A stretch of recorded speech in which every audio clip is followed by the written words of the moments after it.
Direct from our newsroom in New York, this is the CBS Evening News with Walter Cronkite and Richard C. Hartlett at the United Nations, Lou Wood in Macomb, Mississippi, Hughes Rudd in Chicago, Sam Zellman in Los Angeles, Roger Mudd in Washington, and Bill Plant in Brooklyn. Good evening. Defense Secretary McNamara today announced the single largest reduction in the country's Army, Air Force, and Navy bases since the Korean War. The drastic cutback, Mr. McNamara told a Washington News conference, will involve 95 military installations in 33 states. These installations, including some of the Navy's huge shipyards, employ 63,000 persons. McNamara estimated the reduction eventually will save the government $500 million annually. In announcing the far-reaching cutback, McNamara explained why he believes it's necessary. The Department of Defense, and indeed the entire federal government, must operate its affairs in the most efficient and effective way possible. Only in this way can we get the maximum benefit out of the resources that are allocated to the public sector of our society. And secondly, we believe that in order to operate efficiently, in order to keep pace with the rapidly shifting technology in a changing world, this department must be prepared to make regular and substantial changes in its use of facilities and people. And finally, we believe that the government as a whole must assume responsibility to help mitigate the impact of these changes and to help communities and individuals make the maximum use of their own resources and their own capabilities. If we are to achieve the goal of the Great Society that President Johnson has set for us, we can do no less than this.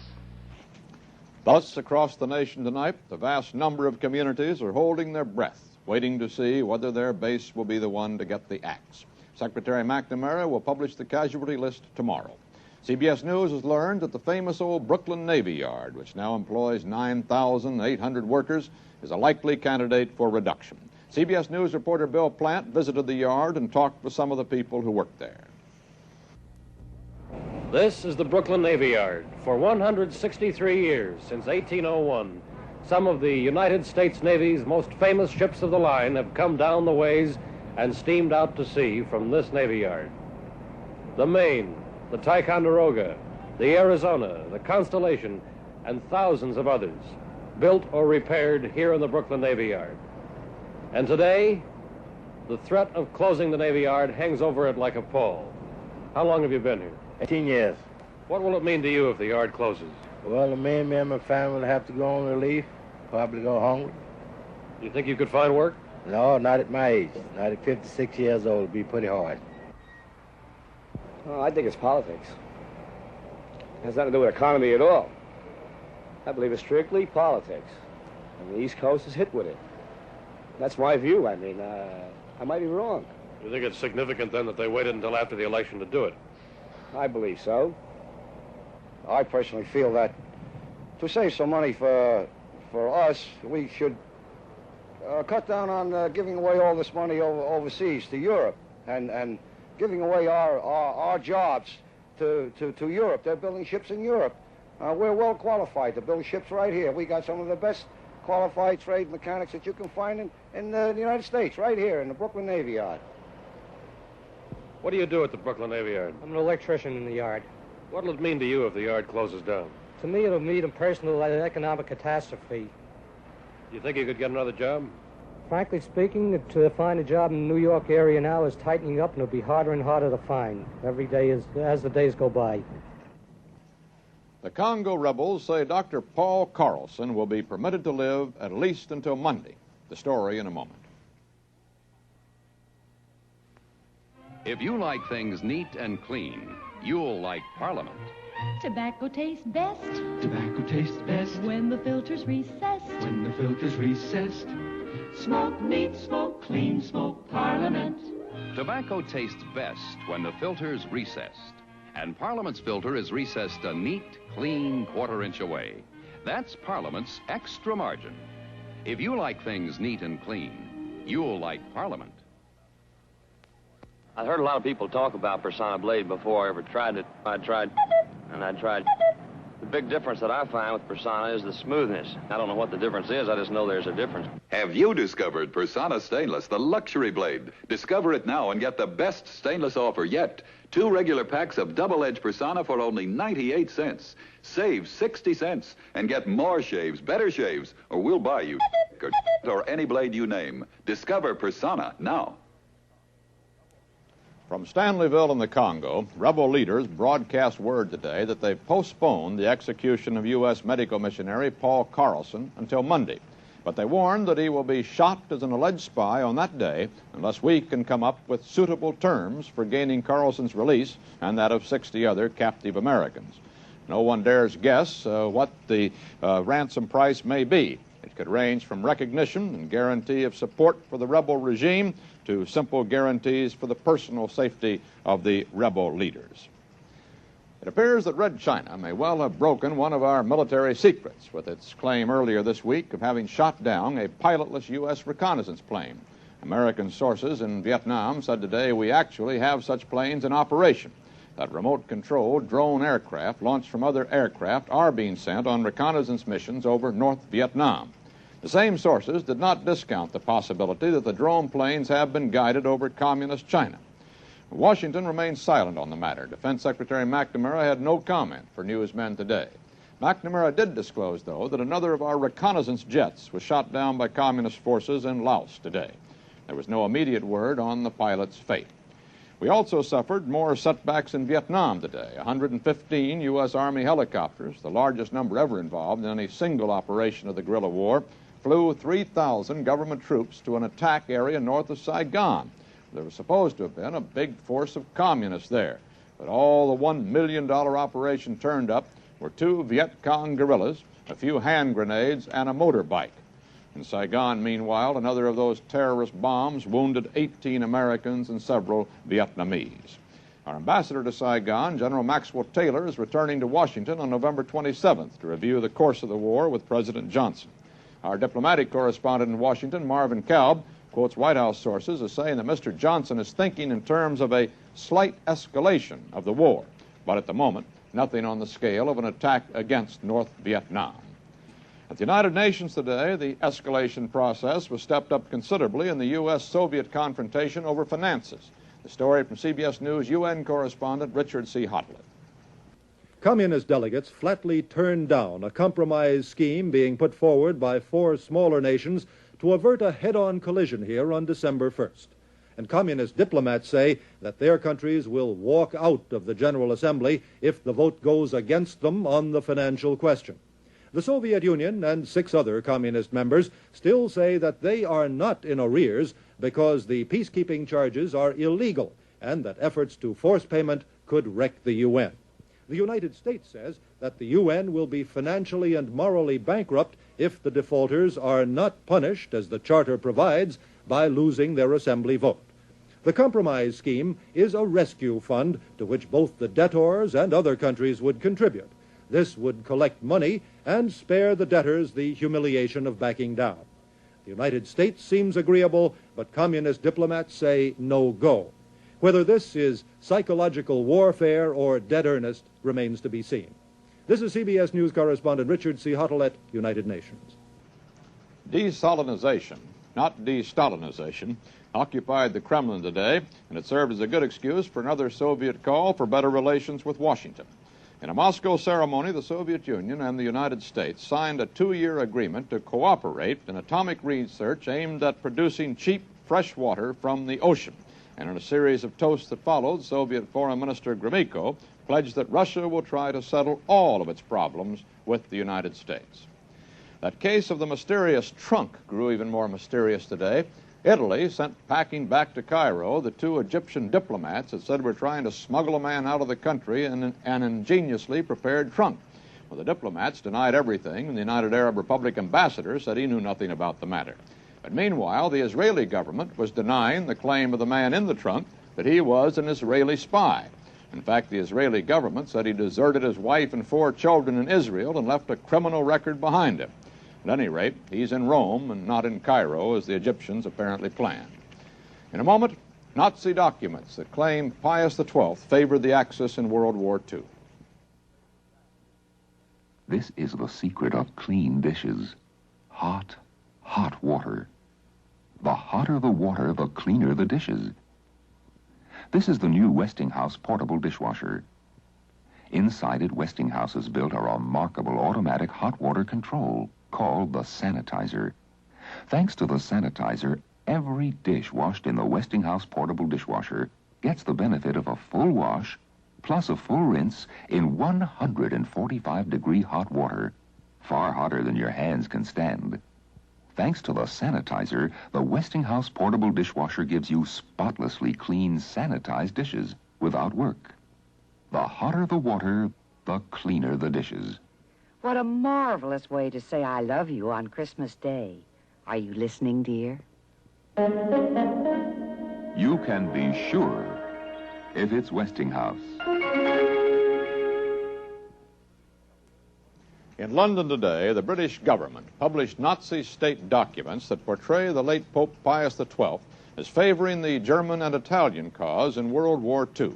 And in Germany, the news magazine Der Spiegel said that presumably other newly found Nazi documents state that the late Pope hoped to persuade the United States and Britain to side with Germany in common cause against the Soviet Union.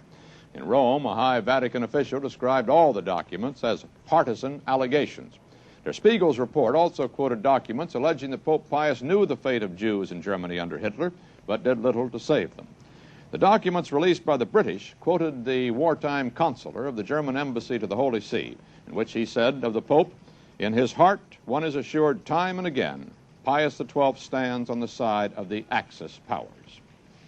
At the Vatican today, the ecumenical council introduced a revised and strengthened declaration that clears the Jews of any blame for the death of Christ. The new version, a product of efforts by council liberals, will be voted on Friday, and it's expected to win overwhelming approval. In Macomb, Mississippi today, a group of 20 Negro leaders cracked that town's rigid segregation barriers for the first time in living memory. The Negroes received some icy stares when they entered the formerly all-white restaurants and motels, but they were served without comment. In the past, Macomb has been a center of violent racial turmoil in Mississippi, but the mayor of the town and many business leaders urged peaceful compliance with the civil rights law. Well, behind the peace that came to Macomb today also is a just-formed local group called the Citizens for Progress. CBS News correspondent Lew Wood talked with the chairman of the Citizens Group, Macomb attorney Robert Brumfield. Here's his report. The rash of bombings and church burnings and terrorism in recent months around this southwestern Mississippi community has given it the reputation of being one of the toughest and most unyielding in racial matters. And one wondered where its responsible citizens were. Well, they have finally spoken out publicly for the first time. After a massive effort just in advance of the testing of civil rights facilities by the Negroes, an ad appeared just before the testing in the local newspaper under the title Citizens for Progress, and it calls for a return and a restoration of peace and adherence to law and order and compliance with the law of the land. And it's signed by 650 or more local citizens of Macomb and the surrounding area. The chairman of the Citizens for Progress is Mr. Robert Brumfield. Mr. Brumfield, just how did this come about? Well, some 3 weeks ago, some of our citizens were greatly disturbed about this situation and felt that we should form a group to try to help solve the problems. The recent acts of violence had greatly disturbed our community. Although they had ceased, we felt that we needed to urge whatever influence we could as responsible citizens to see that they did not reoccur.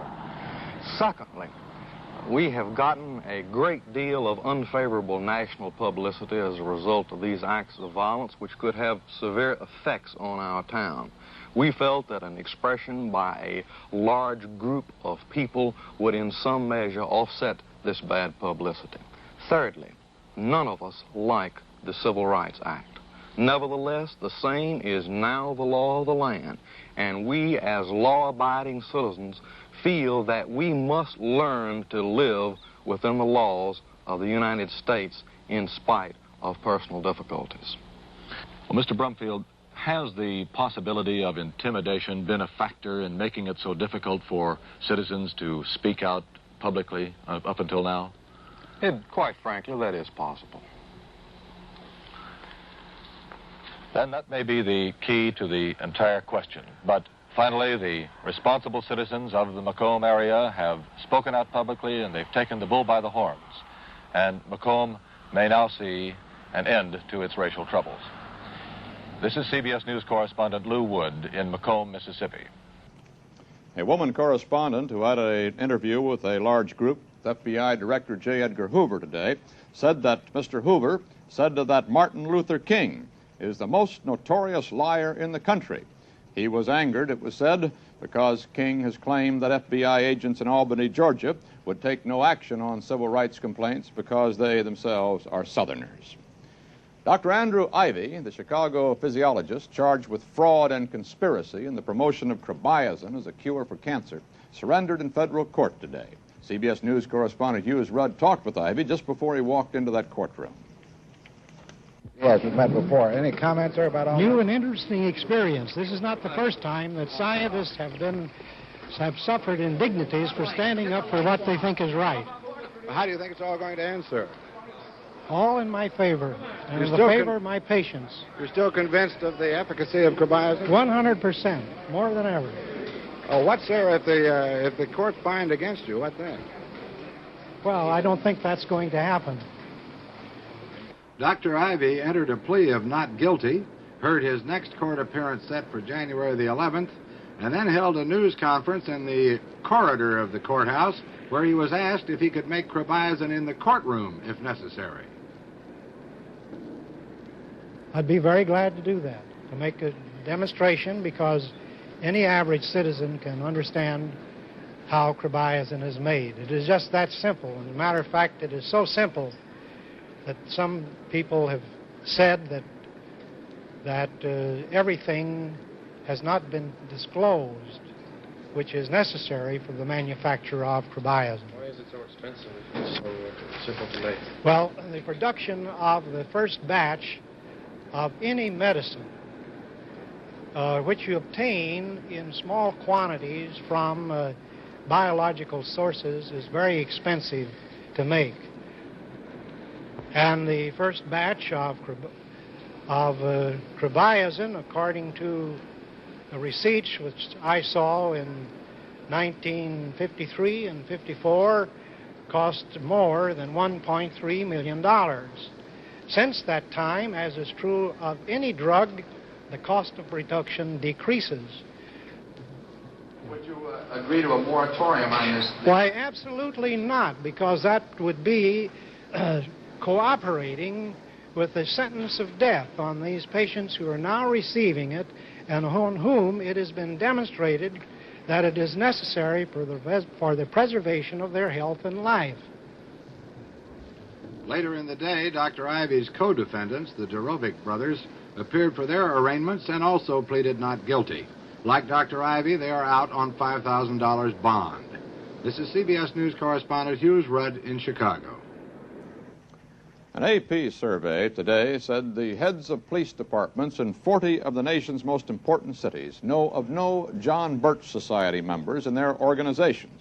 Yet membership by policemen in the controversial right-wing Birch Society has stirred up a storm in Philadelphia and in Santa Ana, California. And Birch Society organizers claim members in almost every major police department in the country. In Los Angeles today, CBS newsman Sam Zellman talked with the Birch Society's public relations director, John Russello. Why does the John Birch Society particularly appeal to policemen? No, we've never appealed to any one group, such as lawyers or doctors, or in this case, policemen. We've tried to have a broad appeal. Now, it is true that people in the law enforcement field, because they are very conscious of the communist conspiracy, in many cases they've come in direct contact with it. Naturally, they are interested in any organization such as ours that is trying to alert the American people as to the threats of communism, how it works, and especially in the case of the policemen, we have a national program of supporting your local police, so I imagine that our voluntary organization appeals to them. Do you have members in many police departments across the country? Yes, we find as we check around the country that we have many members of local police and sheriff's department, law enforcement groups, people from Attorney General's office and others that have joined our society because they have found that it's a very worthy and fine organization. Are your police department members in Philadelphia particularly strong? Well, I think we checked there, and we have around 20 members of the John Birch Society in the police department in Philadelphia. I think the mayor there has decided to make this a political issue. I was just in Philadelphia, and on the basis of my survey there, it looks to me like the mayor's running for some kind of a higher office, and he's decided to kick the John Birch Society around, which seems now to be one of the political tricks of the game. Could you give us a rough idea of how many members you have in other police departments in large cities? No, we've never really taken a check. I guess now we better, because it seems to become the issue of the day, and we really have never taken a strong sounding around the country to find out exactly how many members of police departments we do have. A park across from the road from the LBJ Ranch raises a controversy, and that story in a moment.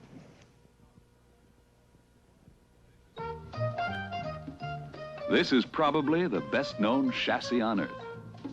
Well, second best. It's the heart of the famous four-wheel drive Jeep Universal. The original work and hobby horse. How do you want yours? Runabout style like this? Or with a hard top? Or a convertible top? Pick your colors. Dark body, light top, or light body, dark top. Choose from a wide variety of color combinations. You can have the famous short fellow, or his longer brother, with seats this way or this way, chrome trim or workhorse iron. You can custom design your Jeep Universal to suit your own mood or need. No other vehicle can match Jeep versatility in options or performance. Test drive a Jeep Universal, the original work and hobby horse, at your Jeep dealers. How does a fond state protect the privacy, the home site of a native son who has been elected President of the United States? Well, in Texas, the Parks and Wildlife Commission has officially brought into being the Lyndon B. Johnson State Park. And not by coincidence, it's directly across the road from the LBJ Ranch, the president's home. Money for the park and condemnation authority to acquire the 200 to 300 acres that will stretch for 1.5 miles along the road have been voted by the commission. One of the president's neighbors, Earl Sweeney, has a 70-acre farm across the road from the LBJ Ranch. And he says he believes the park was set up because 3 Austin men had obtained an option from him for land on which they plan to construct a snack bar and curio shop right across the main entrance of the road to the LBJ Ranch. Well, Sweeney says unless the Parks Commission offers him a satisfactory price, he'll fight the matter out in court. Denison Kitchell, Senator Goldwater's campaign manager, warned his fellow Republicans today to end their bickering or watch the GOP become a vanishing party. There's some division among the Democrats, too, and CBS News correspondent Roger Mudd has that story. With the Democrats in such overwhelming control of the Congress, it is a spirited race for a relatively minor party post in the Senate, which is providing Capitol Hill these days with its main topic of speculation. 3 Democrats are in the running for Hubert Humphrey's old job as whip or assistant majority leader. They are 46-year-old Russell Long of Baton Rouge, Louisiana, the ranking Democrat on the Finance Committee.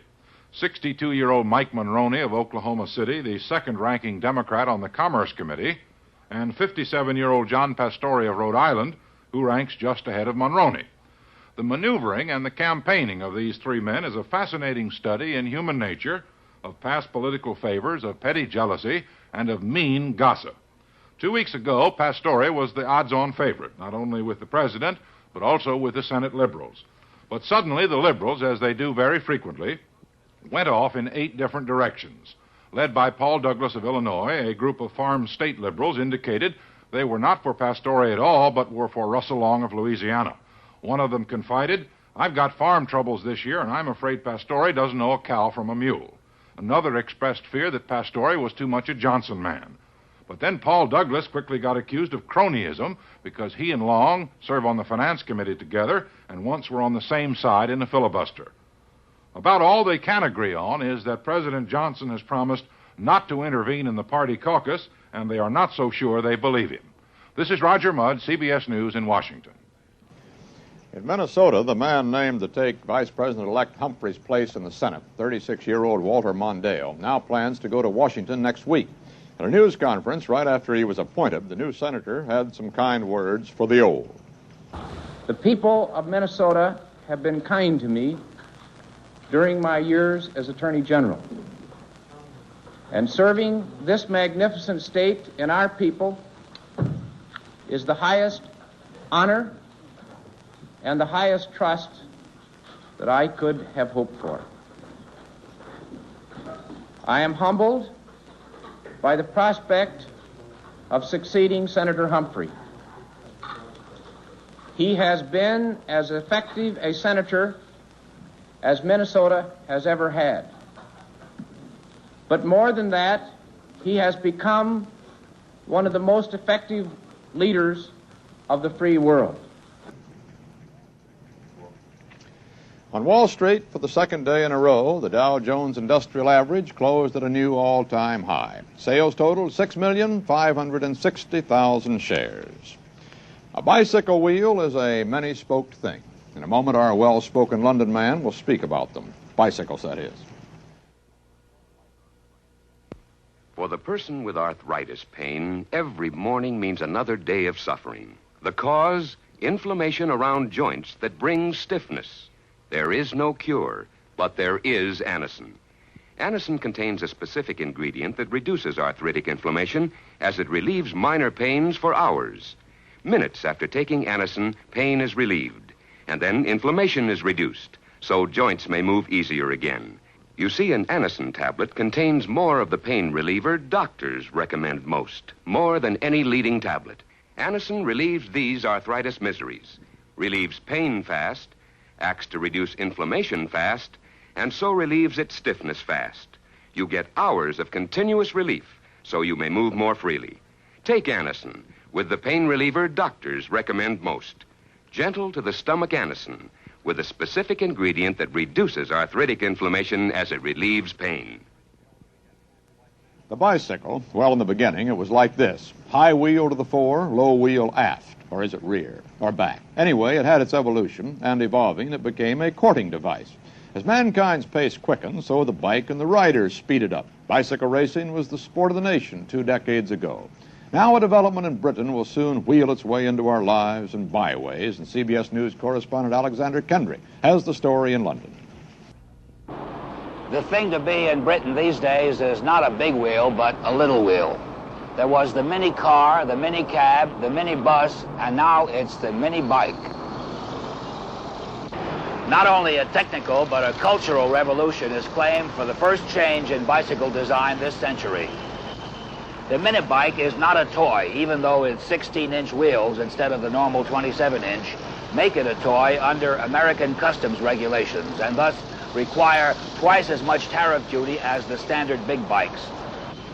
The mini bikes are said to be safer than the standard bicycle, for even if you do fall off, you don't have so far to go. The mini bike responds more easily to control. One size fits everybody. The rubber suspension makes it shockproof, and of course, it's noiseless. But more than anything else, the mini bike is built so that you don't have to wear that badge of social stigma, bicycle clips on your pants.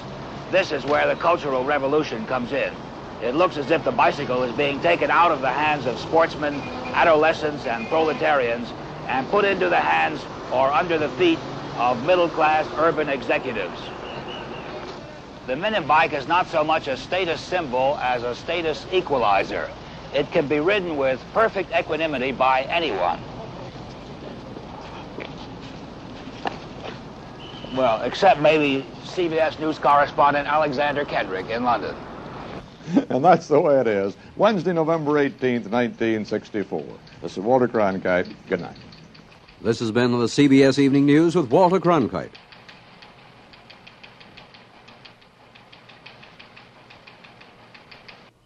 Enjoy the fun when the Beverly Hillbillies treat a teenage singing sensation like a poverty-stricken refugee tonight on the CBS Television Network.